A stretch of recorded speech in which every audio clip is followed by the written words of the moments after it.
একসাথে আছে তিথি, মেয়েটার নাম তিথির সাথে ওর রিলেশনশিপ আছে আছে আছে নাই এগুলো নিয়ে আজকে মোটামুটি 2-3 বছর যাবত এগুলো নিয়ে কথাবার্তা। তো ইকরা আগে থেকেই সন্দেহ করতো, বাট আলবি এটা প্রতিনিয়তই বলতো যে না আমরা just colleague. But recently Albi এটা স্বীকার করছে ইকরার কাছে যে আমি তোমার প্রতি আমার ফিলিংস নাই, আমার সাথে তিথির রিলেশন আছে অ্যান্ড আমি তোমার সাথে আছি শুধুমাত্র রিজিকের জন্য। ওদের বাচ্চার নাম রিজিক, তিথির সাথে সবই ইকরা শুনছে অ্যান্ড ইকরা এগুলো নিয়ে কথাবার্তা। ইকরা এগুলো আমাদেরকে ফোন দিচ্ছে, আমরা আমাদের একটা গ্রুপ আছে যেখানে আমরা প্রতিনিয়ত কথা বলি, কানেক্টেড থাকি। ইকরা কান্নাকাটি করছে, আমরা ওরা বুঝাইছি। ইকরা রিসেন্টলি হচ্ছে আলবি শুটিংয়ে নেপালে গেছে, তিথিও গেছে, তিথিকে নিয়ে গেছে।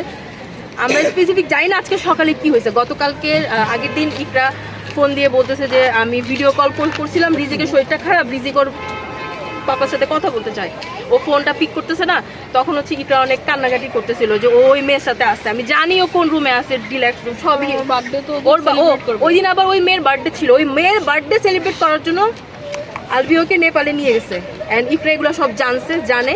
ইকরা তখন ওকে ভিডিও কল দিছে, আলবিওকে স্ট্রেট বলছে যে তুমি আমাকে এখন ইচ্ছা করে মানে রিজিক অসুস্থ এটা বলে তুমি আমাকে মিথ্যা কথা বলতেছো, এখন আমাকে তুমি ডিস্টার্ব করতে চাচ্ছ। এগুলো নিয়ে ইকরাকে ও উল্টা ইয়ে। ইভেন ওই মেয়ে আলবির ওয়াইফের সাথে, হাজব্যান্ড ওয়াইফের মধ্যে এগুলো নিয়ে ওই মেয়ে হচ্ছে পজিটিভ হয়ে ঝামেলা করে, তুমি তোমার বউয়ের সাথে কেন থাকো, এগুলো নিয়ে ওই মেয়ে আলবির সাথে ঝগড়া করে। আলবি আবার ওইটার স্ক্রিনশটও আছে, ইকরার ফোনে সবকিছু স্ক্রিনশট আছে। ও আমাদেরকে গ্রুপে অনেক সময় স্ক্রিনশট পাঠিয়েছে, দেখ ওরা এই করতেছে সবকিছু, ইচ এন্ড এভরিথিং।